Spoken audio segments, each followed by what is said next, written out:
not different at all from others. I just thought that what I got to say through my slides when he has said it all in one sentence.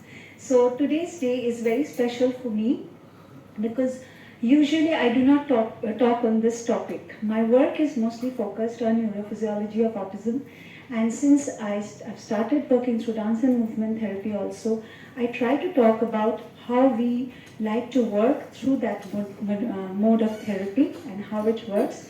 But today is very different, and so that's why I've titled it as Autism, Perceptions and Perspectives. Since Ishan is here today with me, I would like to take his permission too, because I'm going to talk about my journey as a mother with him and how this journey has made it very different for me and very special for me, and not again different at all from others. So I would like to quote two self-advocates, and I got the rare chance to meet both of them. The first one on the left, I don't need to tell anyone over here, Dr. Temple Grandin, whom I had met in the year 2010, and that was at Thompson Center for Autism. Just like now Gopika ji, she said that you remembered that date, but for me it didn't happen that way, because for me the date came later, autism came earlier. So from my final year of MBBS, I was working with autistic children and adults, and at that time I was an Odissi dancer also. So I figured out that while I was working through varied developmental disabilities or differences, autism was a little different from others, so was all other diagnoses, and I needed to work in an approach every difference with a different, unique approach. And it was for that reason at US, I was job shadowing Dr. Tracy Stroud, and by chance I happened to meet Dr. Temple Grandin when she was touring US for her biopic. And that day, because we know autistic persons are different but not less, but today I was thinking that perhaps Ishan has reframed it a little bit. And Dr. Stephen Shore, we know, another very well-known self-advocate, when he said that if you have met one person with autism, you have met one person with autism, and that was at Gurgaon at one of the workshops that I met him. Now comes another statement. If you have met one mother of an autistic child, you have met only one mother of an autistic child. And guess who has made this statement? You. Yeah. Thank you. So, yes, I strongly believe that. Because when we are talking about parenting, about mothering or fathering or grandparenting a child with autism, there is no right or wrong about it. Every approach is unique, and every approach has to be unique and customized as per the needs and requirements of the person, keeping in mind the dignity of the individual, both on the parent side as well as on the child side. And today I'm talking from the perspective of parenting, so I would like to highlight upon that. So just sharing the journey, Ishan even doesn't know that I have taken out these pictures from his childhood pictures. So when I am talking about these pictures, I just want to mention, if you look at the pictures one after another, nowhere does it seem that, as we know, autism is an invisible disability. Nowhere does it seem that there is any autism in any of these pictures, right? And the autistic self-advocates have already pointed out that. But when Ishan and me, in the first left side picture on the upper row, where we are smiling at the camera, Ishan usually never looked at the camera when he was small, but he liked the clicking of the shutter, so he used to look at that, and that was captured in this picture. He had a lot of sensory issues, which he still has, and he will agree with me. So the first thing was my nose, and that was not a teething issue. Many would feel that any child who's having teething issues would bite on something, but Ishan continued to do that for a long time with his soft toys, with anything that he would get hold of. He would have got hold of the microphone here, he would prefer to chew on that because that actually helped him with his sensory need. It would seem really nice if I could have said that me and Ishan in the third picture on the right side are staring at the stars, but it was not so. These were our staring hours at the ceiling fan, because Ishan loved to look at the ceiling fan. So putting it off and on, and the slow motion of going off and then again on, and we used to spend hours doing that. And then he used to sneak inside underneath the chairs and tables. Don't think it was again the, as we say, the so-called regular, all children doing that. He would prefer all corners and spend his time throughout the day next to the tumbler or the bathtub, watching the motion of the water from the faucet. Now, again, if there is, trust me, any parent of a, and I would say typical and atypical over here, not, let's not put it neurotypical that way, but I am not very good with terms, and I accept all terms because as long as it serves my purpose. So if maybe for a typical child, these are very common moments with the parents. But then where do we make the difference? The difference arises, the questions, the doubts, the fears, the challenges, they arise when it comes to the mother's mind, that when I see my neighbor's child, my cousin's child, my other older child outgrowing these things, but my child is not outgrowing them. And if I'm not giving my child the chance to do this and continue this for a long time, the child is getting agitated or irritated. So that was the journey of a mother in me before diagnosis. And I have spent hours in there at the Thompson Center, and after returning to India, there was no acceptance. My pictures are there with him because yes, there was no acceptance of the diagnosis for other members in the family with whom we stayed in US. And it was thought just because I had been working with autism since before my marriage, it was some kind of an infectious disease that became congenital for my child. So these things do happen also. And many of us come across that. So I had to come back to India under very difficult situations. I don't want to go with that, talking about that, but what I mean to say, when we were talking about the family model, the social model, the two people in my life who have actually done the real parenting for my child were his grandparents. So I thought today I'll take this opportunity to share with you, because over time, my parents somewhere had become his parents, and I had become like an elder sister or elder sibling, a teacher, a therapist, everything combined into one. But why I'm saying this, because when I meet grandparents now and when I meet families now, we have a small clinic, a free community clinic, where once a week I meet parents for diagnosis assessment and counseling. There people come, and even two sets of grandparents come, and they start asking me that I want to have five minutes with you, ma'am, without other members. And the first thing a grandfather would say, did you see my daughter-in-law? Do you find something was wrong with her? Didn't you? And then the next day, the other side of the grandparents would come and say, see, my son-in-law hasn't come as yet. So there you understand where the problem lies.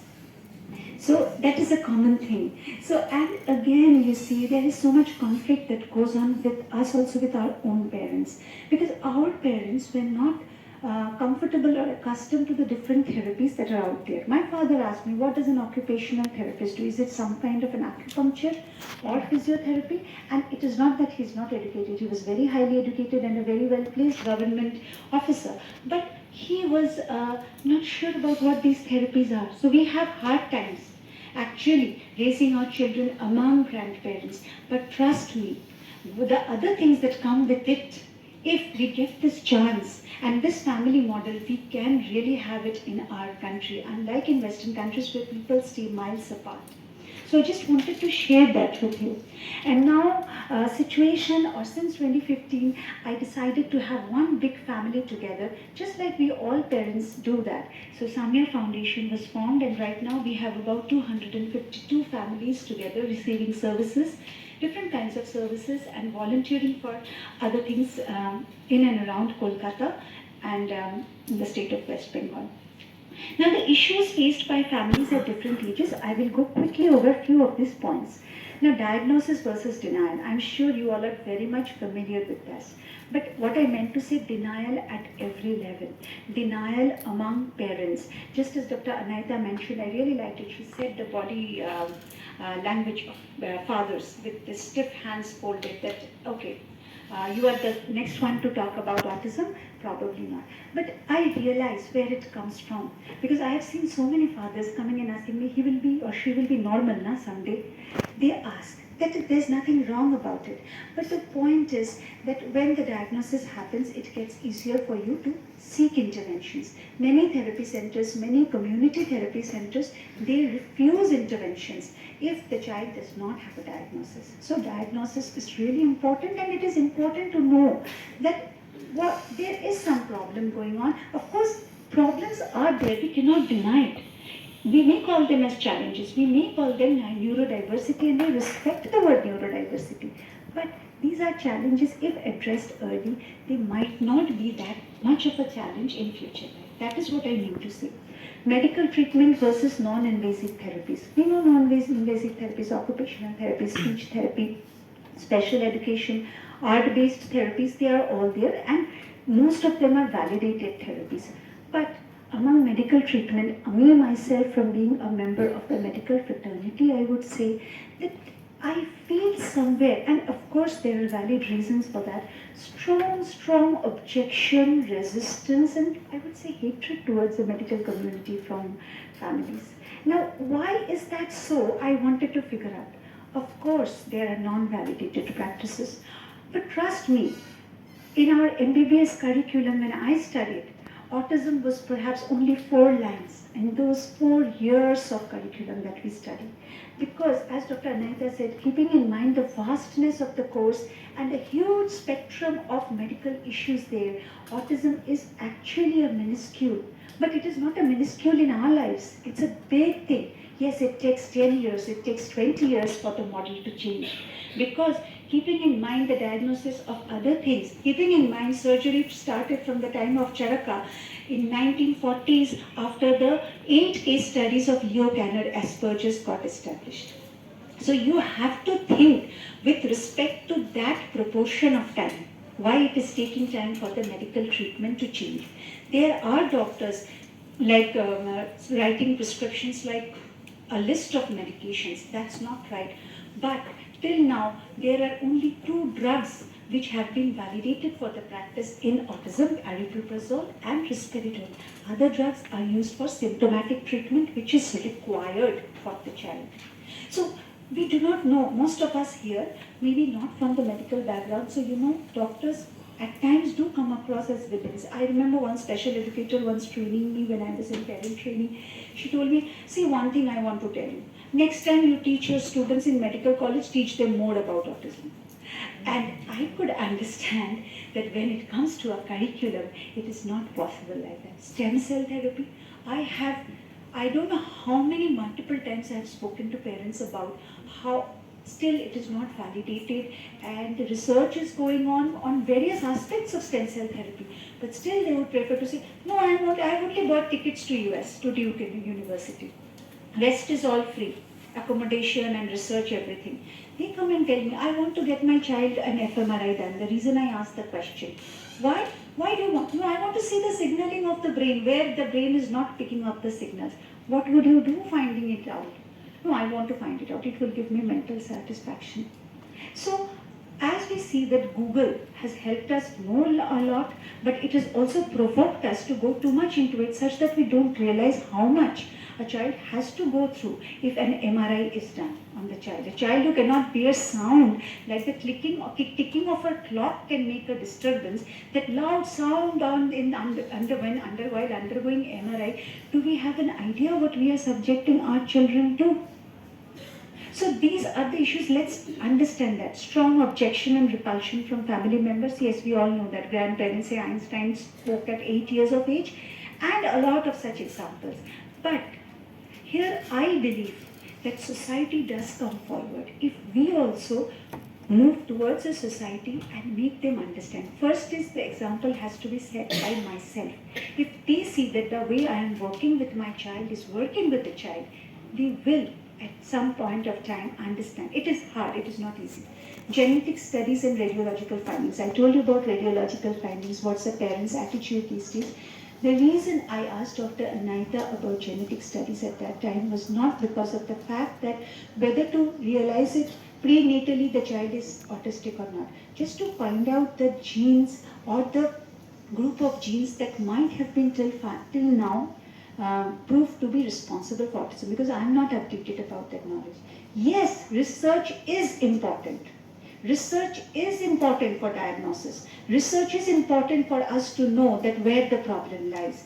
If we consider that as a problem, so then would I ask all the self-advocates here, I ask all the parents here, of course you are calling it a neurodiversity, it is the style of life that you are liking. What's the need of the conference today?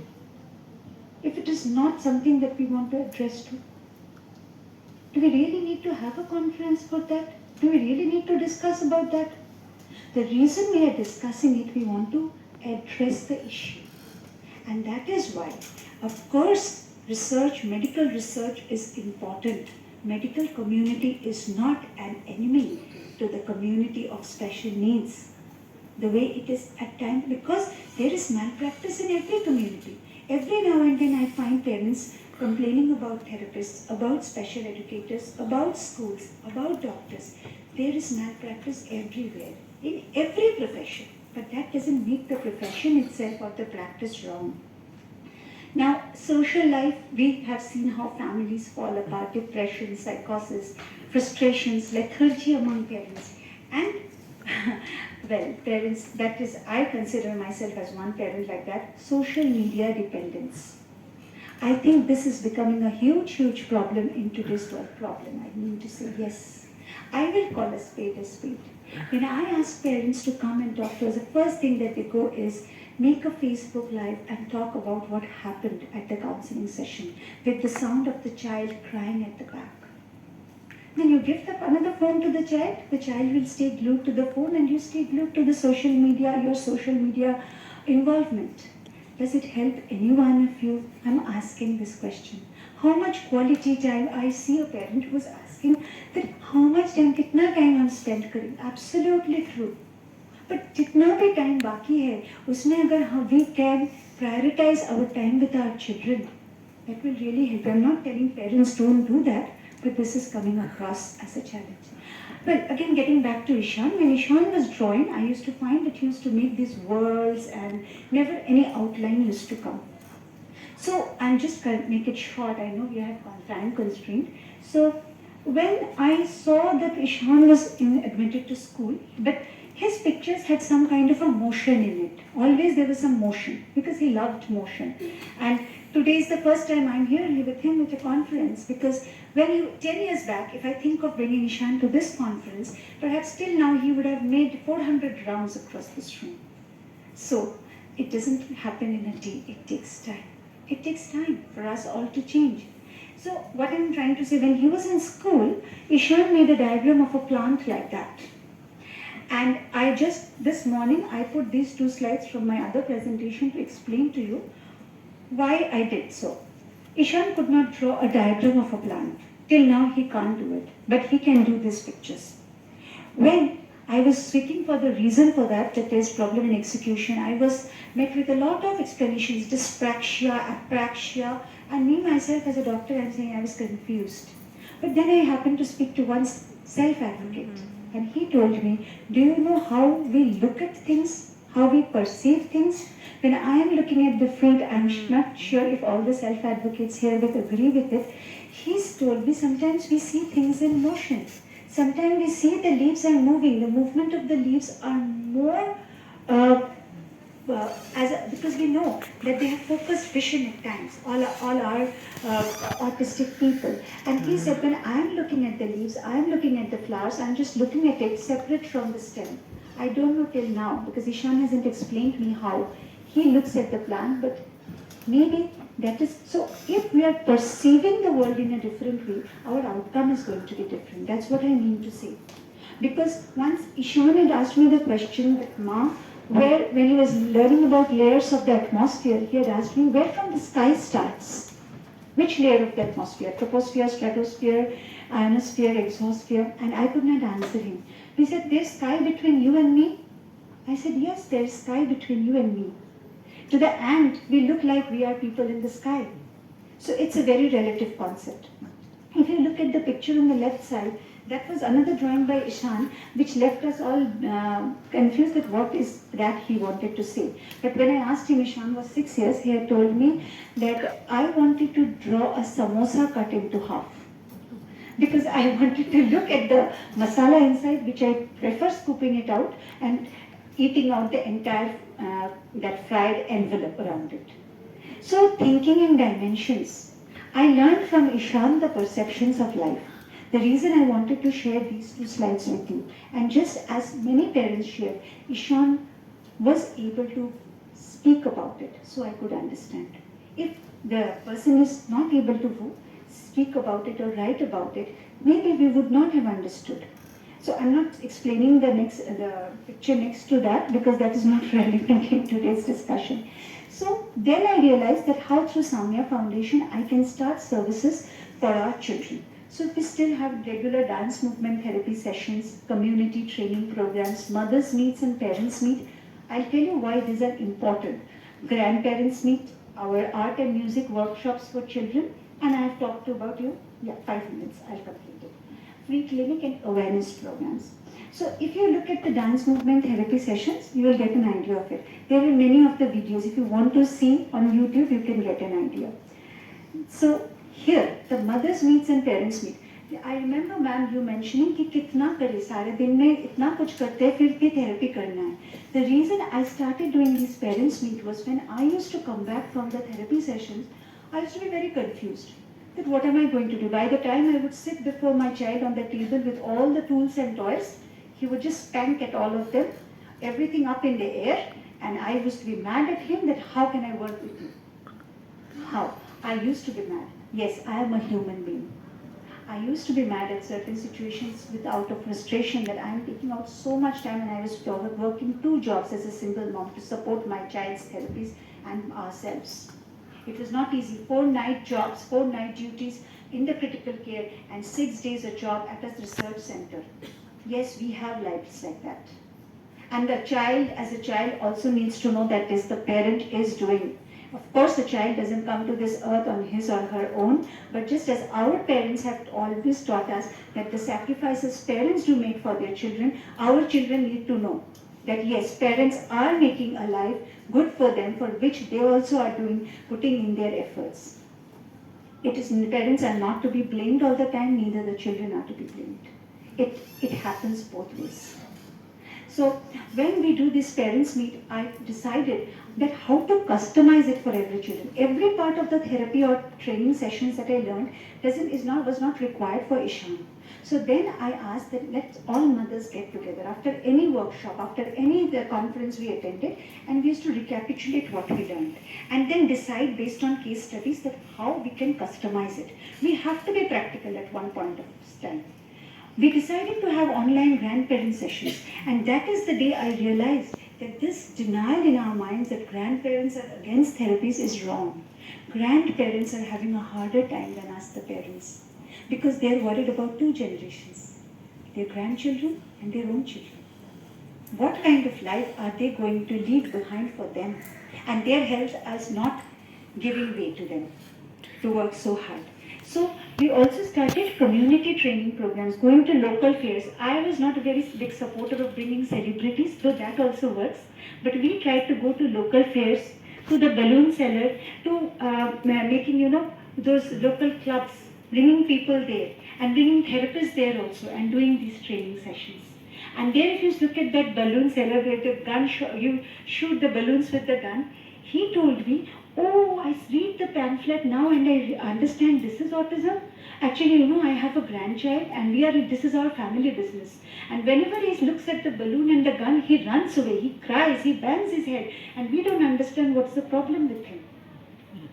So then he understood from us that what is hyperacusis, how they are oversensitive to sound. Now my question is, if they're oversensitive to sound, they can also over-perceive certain situations, which makes us think they are such talented individuals, such logical thinkers, and indeed they are so. But that doesn't take the challenge away. 2 more minutes. So here if you look at the activities we tried at Samya Foundation was making the activities purposeful. Here I would again like to talk about Dr. Anahita. She correctly said they deserve to go to dance lessons, music lessons, swimming sessions. But if those are not customized for them, we parents know how difficult it is. Ishan was swimming well until the day one of the swimming trainers told him, if you stand at one corner, I'm going to drown you now. And that made him so scared because he took that literally. But many a times, trainers so that we also tell children at times, I'm going to leave you behind and go if you're not following me. That's a common thing to say. But he took that literally. Until then I could not make him go for the swimming sessions ever. So that's why we decided, let's start fluid art. Let the child look at the colors first. Let them paint their own t-shirts for the concert. You look, this is not a boutique. This was before our concert where they all made their own t-shirts. They painted, hand-painted their own t-shirts. We go for family excursions, and there in the middle you can see two of us for a Christmas online program as Santa Claus in video. Now the last thing is slowly adolescence creeps in. And that is the time is most challenging. Because as parents we know that is when everything seems to go again like a Ferris wheel upside down. Everything seems to change courtesy endocrine system, as I have mentioned. One thing I would mention, the academic pressure in inclusive education, just by calling it inclusive won't make it inclusive.